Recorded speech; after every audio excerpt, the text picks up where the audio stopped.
নমস্কাৰ। আজিৰ বিষয়ভাগ হ'ল এজন ভিক্ষাৰীৰ পৰামৰ্শ। ভাগ্যশ্ৰীক গৃহৰ পৰা 5 বিধ সামগ্ৰী কাকো নিদিবা। প্ৰিয় দৰ্শক, এটি পৌৰাণিক কাহিনীৰ মাধ্যমেৰে বিষয়ভাগ ক'বৰ বাবে আগবাঢ়িছোঁ। এটি পৰিয়ালত পিতৃ মাতৃ পুত্ৰ বোৱাৰী সহ এটি সুখী পৰিয়াল। সন্তানটিৰ নাম বৈকুণ্ঠ।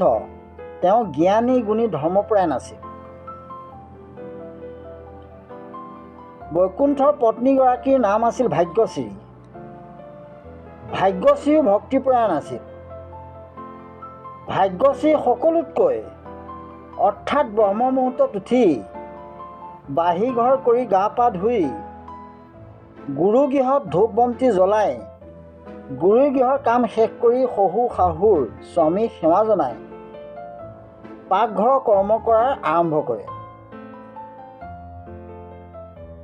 শহু শাহুৰ তথা স্বামীয়ে তেওঁ ভাৱভক্তিত বহুত আনন্দ পাইছিল।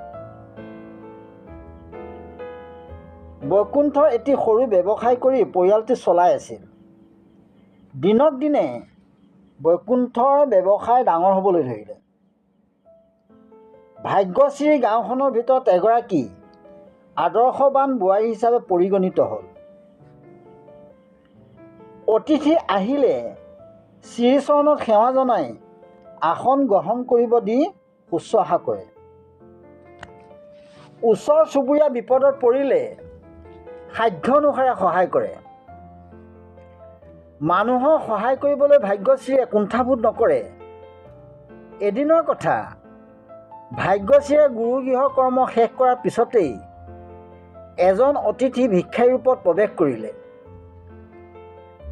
অতিথি ভিক্ষাৰীজনক ভিতৰলৈ আনি শ্ৰীচৰণত সেৱা জনাই আসন গ্ৰহণ কৰিব দি ভিক্ষা দি আকৌ সেৱা জনালে। তেতিয়া ভিক্ষাৰীজনে আশীৰ্বাদ দি ক'লে, বোৱাৰী, তোমাৰ ভক্তিত মই বৰ আনন্দ পাইছোঁ। ভিক্ষাৰী বুলিলে বহুতে ঘৃণা কৰে, বহুতে বেয়া ব্যৱহাৰ কৰে, আনকি হাত ভৰি আছে কাম কৰি খাব নোৱাৰ নেকি ইত্যাদি ইত্যাদি। কিন্তু আজি ভিক্ষাৰী জীৱনটোত তোমাৰ পৰা যি শ্ৰদ্ধা ভক্তি পালোঁ, মই মৰা দিনলৈকৈ পাহৰি নাযাওঁ। বোৱাৰী, বেয়া নোপোৱা যদি মই তোমাক কেইটিমান পৰামৰ্শ দিওঁ, মানিবানে? তেতিয়া ভাগ্যশ্ৰীয়ে ক'লে, আপুনি মোৰ পিতৃতুল্য। আপোনাৰ পৰামৰ্শ পালে মই আশীৰ্বাদ বুলি ভাবিম। তেতিয়াহ'লে মনোযোগ দি শুনা। প্ৰথম কথা হ'ল, পিতৃ মাতৃ স্বামী শহু শাহুৰ অৰ্থাৎ ভগৱানৰ চাৰিমুঠি জীৱক ভগৱানৰ দৰে জ্ঞান কৰিবা। ভগৱান সকলোতে বিৰাজমান, তাৰ প্ৰমাণ ভক্ত প্ৰহ্লাদে দেখুৱাইছে। দ্বিতীয়তে, 5 বিধ সামগ্ৰী ঘৰৰ পৰা কাকো নিদিবা। সেই 5 বিধ সামগ্ৰী হ'ল ঝাৰু বা বাঢ়নি, বেলনা বা টাৱাখন, মছলা পিছা পাতা, অলংকাৰ আৰু কাপোৰ, সন্ধিয়াৰ পিছত বগা জাতীয় সামগ্ৰী, চাউল গাখীৰ ইত্যাদি। ঝাৰু বা বাঢ়নি পৰাপক্ষত বেলেগ মানুহে দেখাকৈ থ'ব নালাগে। সদায় খাওঁতে শুওঁতে উঠোঁতে বহোঁতে ভগৱানক ধ্যান কৰিবা। চাৰিমুঠি জীৱৰ ভিতৰত মানুহে শ্ৰেষ্ঠ জীৱৰ স্থান পাইছে। বোৱাৰী, এই পৰামৰ্শ মানি চলিলে ঐশ্বৰ্য বিভূতিয়ে ঘৰ নধৰা হ'ব। তেতিয়া ভাগ্যশ্ৰীয়ে ক'লে, গুৰুদেৱ, বেয়া নাপায় যদি অন্নমুঠি যোগাৰ কৰিছোঁ, গ্ৰহণ কৰিব নেকি? তেতিয়া অতিথি ভিক্ষাৰীয়ে ক'লে, তোমাৰ আধ্যাত্মিক যিটো গুণ নাখাওঁ বুলি ক'ব পাৰোঁ জানো? ভাগ্যশ্ৰীয়ে আনন্দ মনে সেৱা জনাই অন্নভাগ অৰ্পণ কৰিলে। ভাগ্যশ্ৰীৰ অতিথি বিদায় বেলিকা এখন গামোচা, এখন চেলেং, এখন চুৰিয়া গোৱাৰ লগত অৰিহণা দি সেৱা জনাই বিদায় দিলে।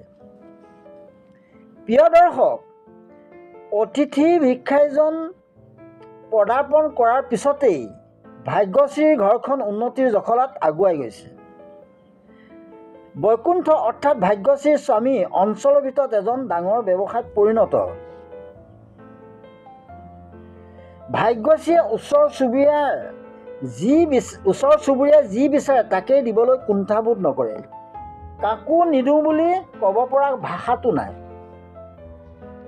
প্ৰিয় দৰ্শক, বৰ দুখৰ বিষয়, ভিক্ষাৰীজনে দিয়া পৰামৰ্শ ভাগ্যশ্ৰীয়ে পাহৰি গ'ল। 5 বিধ সামগ্ৰী ওচৰ চুবুৰীয়াক দিলে বিচৰাৰ বাবে। তাৰ ফলস্বৰূপে বৈকুণ্ঠৰ ব্যৱসায় ক্ৰমান্বয়ে বেয়াৰ ফালে ঢাল খাব ধৰিছে। ঘৰত আহি পত্নীক কয়, হেৰা, আজি 3-4 দিনৰ পৰা ব্যৱসায় একেবাৰে বেয়াৰ ফালে গতি কৰিছে। তেতিয়া পত্নীয়ে ক'লে, চিন্তা নকৰিবা, ভাল হ'ব। প্ৰিয় দৰ্শক, এদিন বৈকুণ্ঠ ব্যৱসায়ৰ গুদাম ঘৰটি অগ্নি সংযোগ হৈ সকলো ভস্মীভূত হ'ল। বৈকুণ্ঠই কান্দি কান্দি ঘৰ পালেহি। পিতৃ মাতৃ পত্নীয়ে কন্দাৰ কাৰণ সোধাত সকলো বিৱৰি ক'লে, আজিৰ পৰা আমাৰ কি বিলাই হ'ব? ব্যৱসায়ৰ ওপৰতেই ঘৰখন চলি আছিল, এতিয়া চলাৰ ৰাস্তা বন্ধ হৈ গ'ল। দুদিনমানৰ পিছত বৈকুণ্ঠৰ মনত পৰিল, বহুদিনৰ আগতে এজন ভিক্ষাৰীয়ে পত্নীক পৰামৰ্শ দিছিল, 5 বিধ সামগ্ৰী বিচাৰিলেও কাকো নিদিবা। এই 5 বিধ সামগ্ৰী দিলে নিজৰ সৰ্বনাশ মাতি অনা হ'ব। মনত পৰি পত্নী ভাগ্যশ্ৰীক সুধিলে, হেৰা, বহুদিনৰ আগতে আমাৰ গৃহত এজন ভিক্ষাৰীয়ে তোমাক পৰামৰ্শ দিছিল, 5 বিধ সামগ্ৰী কোনোবাই বিচাৰিলেও নিদিবা। কেনেবাকৈ তুমি সেই 5 বিধ সামগ্ৰী কাৰোবাক দিছিলা নেকি? ভাগ্যশ্ৰীয়ে ভিক্ষাৰীৰ কথা মনত পৰি ক'লে, স্বামী, মই বহুত ডাঙৰ ভুল কৰিলোঁ। বিচাৰি অহাৰ কাৰণে সেই 5 বিধ সামগ্ৰীও দিছিলোঁ। তেতিয়া বৈকুণ্ঠ খং উঠি পত্নীক বেয়া ব্যৱহাৰ কৰি ঘৰৰ পৰা বাহিৰ কৰি দিলে। ভাগ্যশ্ৰীয়েও মোৰ বাবে ঘৰখন ধ্বংস হ'ল বুলি ভাবি মৃত্যুক আঁকোৱালি ল'ম বুলি ভাবি এটা পুখুৰীত ভগৱানৰ নাম লৈ জঁপিয়াব ধৰোঁতেই পিছফালৰ পৰা মাত লগালে, বোৱাৰী, আত্মহত্যা কৰা মহাপাপ। বিপদত ধৈৰ্যই পৰম ঔষধ। বোৱাৰী, দিনৰ পিছত ৰাতি হয়, বেয়াৰ পিছত ভাল হয়, গতিকে ধৈৰ্য ধৰা। ভিক্ষাৰীজনক চিনি পাই শ্ৰীচৰণত আঁকোৱালি ধৰি হুক হুকৈ কান্দি পেলালে। বোৱাৰী, মোৰ পৰামৰ্শ পাহৰি গ'লা, তাৰ বাবে এই পৰিণতি হ'ল। বাৰু যা নহওক, আগলৈ এনে ভুল নকৰিবা। ঘৰলৈ গুচি যোৱা। তেতিয়া ভাগ্যশ্ৰীয়ে ক'লে, মোৰ স্বামী ক্ৰোধান্বিত হৈ আছে, ঘৰলৈ যোৱাৰ মোৰ সাহস নাই। চিন্তা নকৰিবা, স্বামীৰ খং নাইকিয়া হ'ব। হেৰাই যোৱা সকলো ঘূৰাই পাবা। ভগৱানক বিশ্বাস কৰিবা, তেওঁৱে সকলো। মাত্ৰ এটা কাম কৰিবা, মনোযোগ দি শুনা। প্ৰিয় দৰ্শক, ভিক্ষাৰীজনে কি ক'লে শুনকচোন। বৃহস্পতিবাৰটো স্বয়ং প্ৰভু ভগৱন্তৰ গুৰুবাৰ। বৃহস্পতিবাৰে গুৰুগৃহত ধূপ বন্তি জ্বলাই সকলোৱে 11 বাৰ 12 অক্ষৰ জপ কৰিবা। 12 অক্ষৰ নাজানো যদি কওঁ শুনা। 12 অক্ষৰ হ'ল ওম নমো ভাগৱতে বাসুদেৱায়। পাৰিলে সদায় 12 অক্ষৰ জপ কৰা অভ্যাস কৰিবা। এই কাম কৰিলে নতুন জীৱন আৰম্ভ কৰিব পাৰিবা। ভাগ্যশ্ৰীয়ে অতিথিক শ্ৰীচৰণত সেৱা জনাই ঘৰলৈ বুলি গমন কৰিলে আৰু সকলোৱে দিয়া আৰু গুৰুৱে দিয়া 12 অক্ষৰ হৃদয়তে জপ কৰি গৈ থাকিল। স্বামীৰ গৃহত প্ৰৱেশ কৰিলে। স্বামীয়ে মৰমখনা মাতৰে ক'লে, মই ঘৰৰ পৰা ওলাই যোৱা বুলি কওঁতেই তুমি ওলাই গুচি গ'লা, এবাৰো মোৰ কথা নাভাবিলা। ভাগ্যশ্ৰীয়ে স্বামীক সকলো কথা বিৱৰি ক'লে। বৃহস্পতিবাৰে সকলোৱে গুৰুগৃহত ধূপ বন্তি জ্বলাই 12 অক্ষৰ 11 বাৰ জপ কৰিলে। পিছদিনা বৈকুণ্ঠৰ ঘৰৰ বাকচত 5,000 টকা সাঁচি থৈছিল। মনতে ভাবিলে, 5,000 টকাৰে সৰুকৈ হ'লেও ব্যৱসায় আৰম্ভ কৰোঁ। এই বুলি বাকচটো খুলি দেখে বাকচত বহুত টকা আছে। পত্নী, মাক, দেউতাক সকলোকে ওচৰ চপাই আনি ক'লে, দেউতা, বাকচত মাত্ৰ 5,000 টকাহে থৈছিলোঁ, কিন্তু বাকচ খুলি দেখোঁ বহুত টকা আছে। ভাগ্যশ্ৰীয়ে লগে লগে গুৰুগৃহত সোমাই প্ৰাৰ্থনা কৰিলে, হে প্ৰভু, আপুনি সদায় ভক্তক ৰক্ষা কৰে, তাৰ প্ৰমাণ আজি পালোঁ। আপুনি কোনো কাৰণত ভিক্ষাৰী নহয়, মোক ভিক্ষাৰী ৰূপতহে দৰ্শন দিছা। এই বুলি ভাগ্যশ্ৰীয়ে পদ এভাগ আউৰিয়ালে। কৰ্ম দুখে জীৱা জন্ম হক সংসাৰত,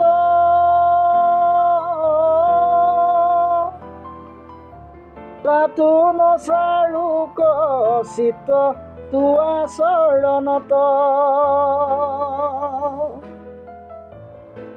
সদায় ঘোষ ৰাম নাম মোৰ মুখে, সংসাৰ সাগৰতে কৰোঁ মই সুখে।